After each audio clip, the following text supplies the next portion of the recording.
আসসালামু আলাইকুম ওয়া রাহমাতুল্লাহ।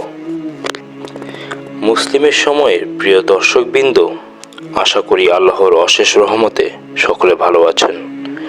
আমি ইয়াস সাগর হাওলাদার আজ আপনাদের কাছে উপস্থাপন করব হাদিসের গল্প ও শিক্ষা বিশেষ পাঠ পর্ব 6। আজকের আলোচ্য গল্প ঋণ ফেরতের ঘটনা। আউযু বিল্লাহি মিনাশ শাইতানির রাজিম। বিসমিল্লাহির রহমানির রহিম।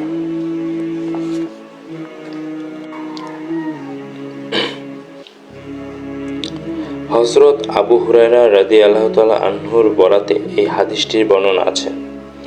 তিনি নবী সাল্লাল্লাহু আলাইহি সাল্লামের কাছে নিজের ঘটনাটি শুনেছেন। বনী ইসরায়েলের এক লোক অন্য এক লোকের কাছে 1000 দিনার ঋণ চাইল। তখন সে ঋণদাতা বলল, কয়েকজন সাক্ষী আনো, আমি তাদের সাক্ষী রাখব। সে বলল, সাক্ষী হিসেবে আল্লাহই যথেষ্ট। তখন ঋণদাতা বলল, তাহলে একজন জামিনদার উপস্থিত করো। সে বলল, জামিনদার হিসেবে আল্লাহই যথেষ্ট।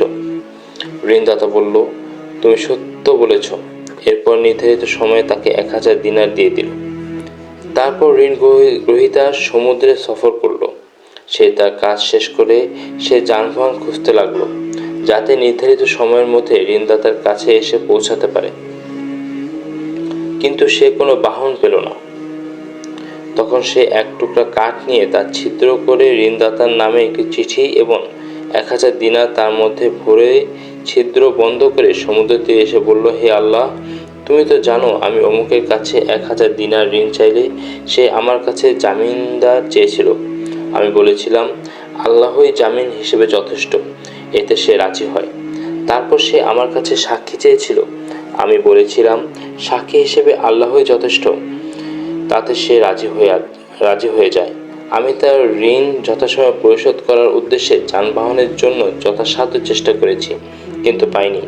তাই আমি তোমার কাছে সোপর্দ করলাম। এই বলে সে কাঠের টুকরাটি সমুদ্রে ছুঁড়ে মারল, আর কাঠের টুকরাটি সমুদ্রে ডুবে গেল। লোকটি ফিরে গিয়ে নিজের শহরে যাওয়ার জন্য যানবাহন খুঁজতে লাগলো। এদিকে ঋণ গ্রহীতা কোনো নৌযানে করে তার মাল নিয়ে আসে কিনা সে আশায় ঋণদাতাটি গেল সমুদ্র তীরে। তার চোখ কাঠের টুকরাটির উপর পড়ল, যার ভেতর ছিল দিনার। সে কাঠের টুকরাটি তার পরিবারের জ্বালানি হিসেবে বাড়ি নিয়ে গেল। কাঠটি চেরার পর সে দিনার আর চিঠিটি পেয়ে গেল।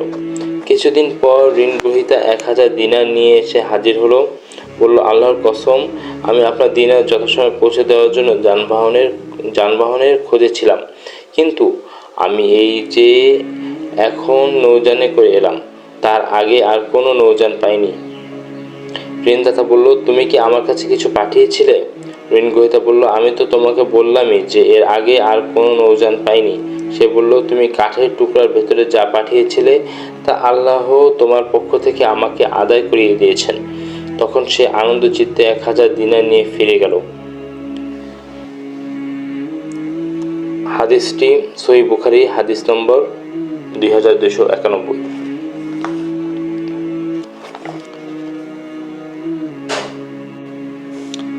আলহামদুলিল্লাহ, আজ আমরা হাদিসের গল্প শিক্ষা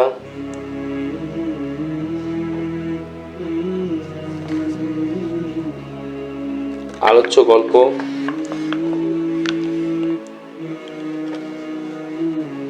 ঋণ ফেরতের ঘটনা।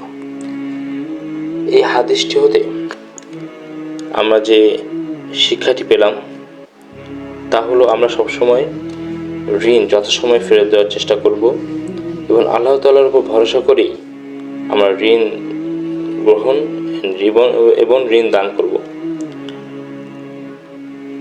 এবং যথাসম্ভব চেষ্টা করতে হবে ঋণ সময় মতো পরিশোধ করে দেওয়ার জন্য। আল্লাহ তাআলা আমাদেরকে বোঝার তৌফিক দান করুন, আমিন। আলহামদুলিল্লাহ, আজ আমরা হাদিসের গল্প শিক্ষা বিশেষ পাঠ পর্ব 6 আপনাদের কাছে উপস্থাপন করলাম। আল্লাহ তাআলা এই গল্প হতে, এই হাদিস হতে আমাদেরকে শিক্ষা অর্জন করে জীবনে বাস্তবায়ন করতে তৌফিক দান করুন। আমিন। আমাদেরকে দ্বীনের পথে চলার তৌফিক দান করুন। আমিন। জাযাকাল্লাহু খাইরান।